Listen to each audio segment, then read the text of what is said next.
I speak 7 languages. And as soon as people find out about that, what I'm most often asked, other than for my phone number, is how did you do it? How did you go about learning all these different languages? Well, today I'm going to share with you some answers. So my phone number is 212. I'm just kidding. See, I was raised as a polyglot, and by the time I turned 18, I could speak already 4 different languages. And then for the subsequent 3 years, I learned 3 additional languages.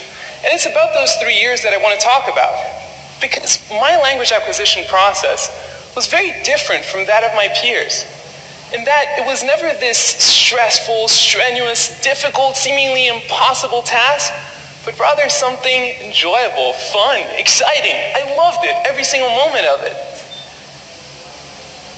And I want to share with you what was it that made it so special? See, I did have a head start, in that I did have these 4 languages that I spoke ahead of time. But there were also these 5 techniques, 5 skills, if you will, that I used that made the language learning process so much easier. And it's about those 5 techniques that I want to talk about. So, let's dig right in. And for the first one, the first thing that we've got to do is to take a very deep breath.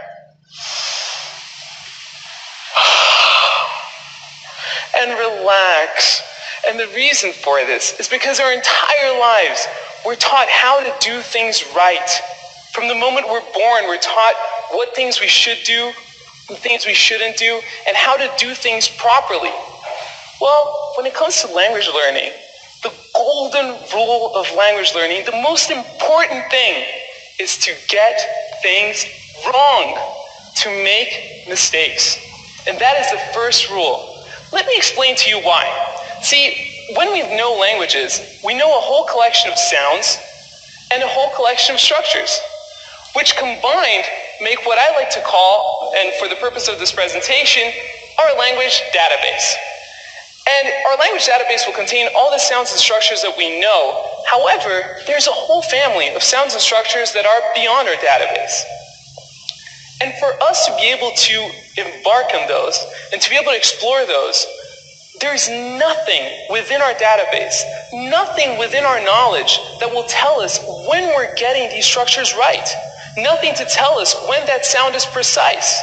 Let's say we're going to explore this one specific sound. There is nothing in our database. When we're saying it, we could say it perfectly, but in our minds, it will sound like a mistake. So you know that queasy feeling that we feel, that insecure thing when we feel like we're doing something wrong? That is a trigger that you need to look for, because that is a signal that tells you that you're going beyond your database and that you're allowing yourself to explore the realm of a new language.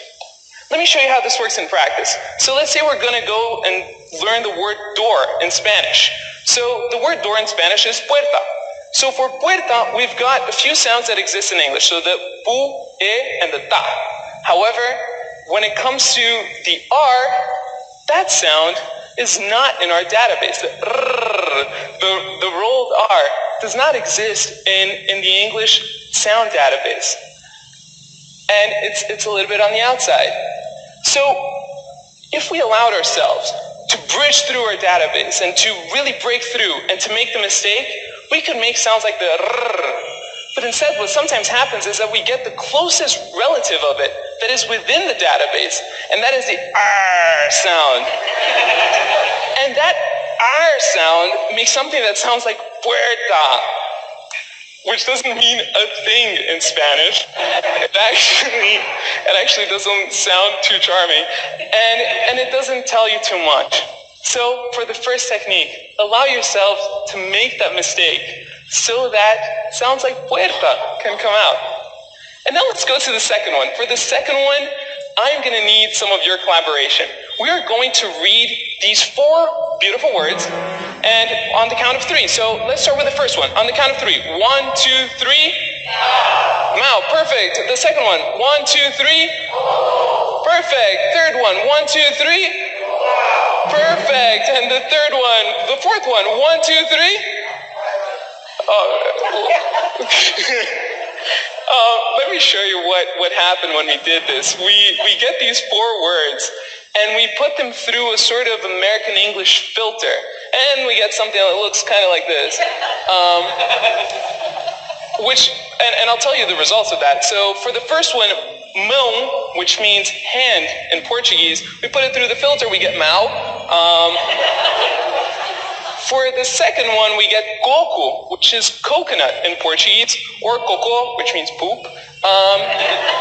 We put it through the filter and we get a warm cup of cocoa. And for the fourth one, we have huo, which means fire in Chinese. And we get, if you're feeling really creative, maybe a dude doing karate. But anyways, they don't tell you much about how these things are pronounced. And if you think it's only one way, only if you're going from English to a different language, think about non-native speakers and try to explain to them that this is pronounced though, and that this is pronounced thought, and that even though they look almost identical, they have nothing to do with one another. Or try to explain to them that this is enough and that this is just simply wrong. See, there is nothing useful about using that foreign alphabet when you're trying to learn the language. Why? Because it will give you wrong signals. So what is the second technique? Scrap it. Scrap the foreign alphabet. Let me give you an alternative of how you can go about this. This is a Brazilian currency, and it's spelled like this. So on the count of 3, can we all say the name of this currency? 1, 2, 3. We have some people who know the spelling. Yeah, real for the most part. And as useful as this might seem, it doesn't tell you a single thing. And when you're speaking Portuguese, real means nothing. Let me give you an alternative. See, in Portuguese, the way that you say real is real. So let me teach you how to say it. So on the count of 3, let's say he. So it's he, but without the e sound. So 1, 2, 3, he. Perfect. And now let's say ow. It's like ouch, but without the sh sound. So it's ow. 1, 2, 3. Perfect. So he. Ow. He. Ow. He. Ow.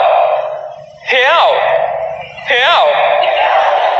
Perfect. Now you all sound like passionate Brazilian capitalists.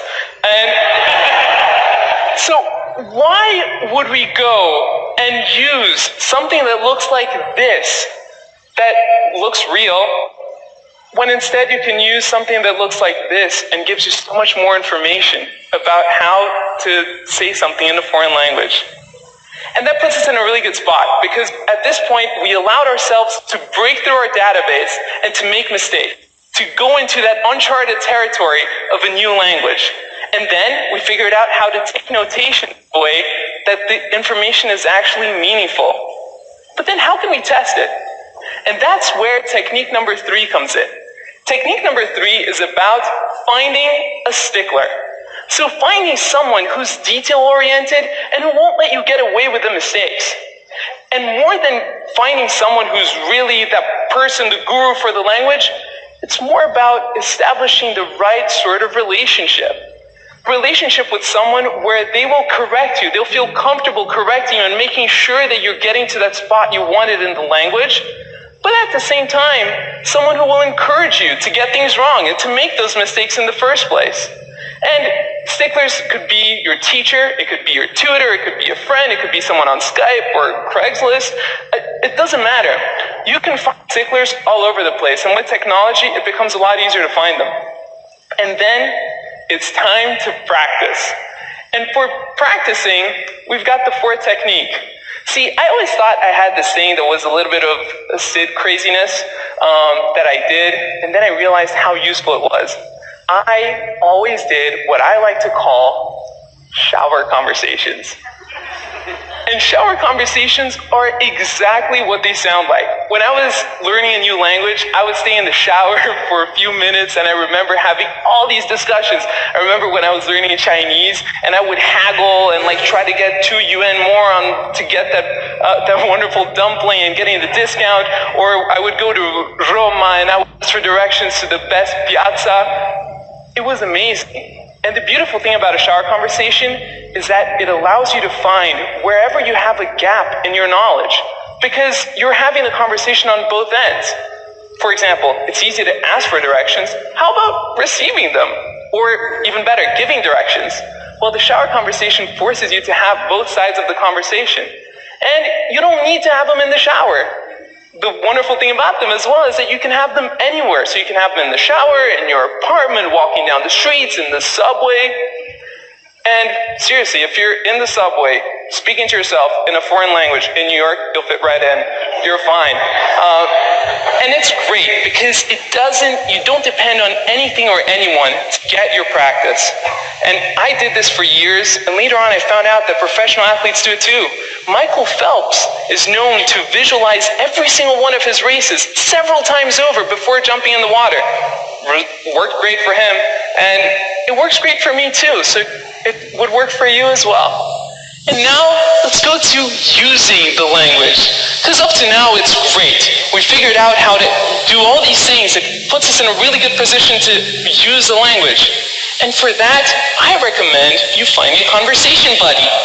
And to find a conversation buddy, I recommend you follow what I call the buddy formula. And that is a way that you can make sure that your incentives are always aligned to use the new language. So for that is, the target language should be your best language in common. Why? If you're anything like me, you like to learn languages so that you can communicate with more people, so that you can reach out and understand a little bit more about their brains and their hearts. And so, if we try to talk to someone in a foreign language that both of us don't do really well when we could be speaking English or whatever language you're more comfortable with as a pair, odds are that you're going to revert to that language that is easier. So I recommend you find someone where your best language in common is your target language. And if you can't find one locally, try technology, or if you can travel, that would be perfect. There's a problem with that, and I realize it, because it's difficult to find someone that fits that profile exactly. Well, I've got good news. And I found that out when I was at work, and one of my colleagues, he's a linguist too, he speaks a ton of languages, and our best language in common was definitely English. Our second best language in common, definitely French. But we always spoke in German to each other in the office. Why was that?